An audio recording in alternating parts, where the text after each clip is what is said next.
Friends அனைவருக்கும் வணக்கம். இன்னைக்கு நம்ம ஐயனார் துணையில நம்ம பாண்டி வந்து வானதிய வீட்ல கொண்டு வந்து விடுறாப்புலைங்க. அவங்க அம்மா வந்து கடுப்போட உள்ள கூட்டு போறாப்புல. இருந்தாலும் பாண்டிக்கு வந்து மனசு கேட்கல. ஏன்னா வீட்ல வந்து வானதி அடிப்பாங்களோ அப்படின்னு சொல்லிட்டு வீட்டுக்குள்ளேயே வர்றாப்புல. ஆனா யாரும் சொல்லல. அவங்க அப்பா வானதி அவங்க அப்பாவும், அவங்க அம்மாவும் எதுவும் சொல்லாம நம்ம பாண்டி சொல்றத பொறுமையா கேட்குறாங்க. தப்பு என் மேல தான். நான் வந்து கூட்டு போகாம இருந்திருக்கணும். வானதி சொல்லியிருந்தாலும் நான் வந்து அத கேட்டுருக்க கூடாது.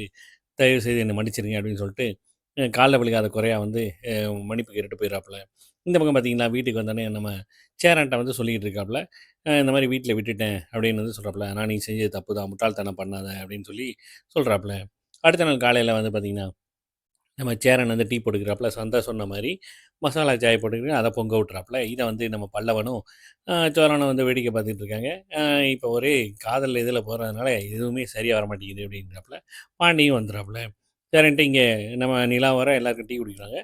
நம்ம சோழன் வந்து வெளியில போயிட்டு துணிய காய போடலான்ட்டு பார்த்தா, நிலா மேல இருக்க கோவத்தில வந்து கொடியிலேருந்து துணியெல்லாம் தள்ளி விட்டுக்கிட்டு இருக்காப்புல. "ஏன் என்ட்ட பேச மாட்டேங்கிற? என்னை அவாய்ட் பண்ற?" அப்படின்னு சொல்லிட்டு நிலா வந்து கேட்குறாப்புல. "எல்லாம் உனக்கு தெரியும்ல. நீ என்ன தெரியாத மாரியே கேட்குற?" அப்படிங்கிறாப்புல. "நீ சொன்னா தானே தெரியும்." அப்படிங்கிறாப்புல. உடனே வந்து உன் பாஸ் இருக்கானே, உன் பாஸ் வந்து என்ட்ட என்ன சொன்னான் தெரியுமா? என்ன சொன்னான்னு சொன்னா தானே தெரியும்." அப்படிங்கிறாப்புல. "ஏன் ஆளுங்கிறான்?" அப்படின்னு வந்து சொன்னோனேயும், "அப்படிலாம் சொல்லியிருக்க மாட்டான். நீ பொய் சொல்லுவ. அதெல்லாம் கிடையாது. நீங்க நம்ப மாட்டீங்கிற." அப்படின்ட்டு அந்த ஸ்டேட்டஸ்லாம் எடுத்து காட்டுறாப்புல. இந்த பாரு குடுத்த வாட்சுக்கு வந்து ஹார்ட் சிம்பல்லாம் போட்டிருக்கான், கிஸ்ஸி இதெல்லாம் போட்டிருக்கான் அப்படின்னு வந்து சொல்ல கடுப்பாகுறாங்க. அப்புறம் 2 பேருக்கும் ஒரே வாக்குவாதம். இதெல்லாம் வந்து சேரன் வந்து கேட்டுட்டு இருக்காப்புல. அப்புறம் நிலா வந்து கோவிச்சுட்டு உள்ள போயிடுறாங்க.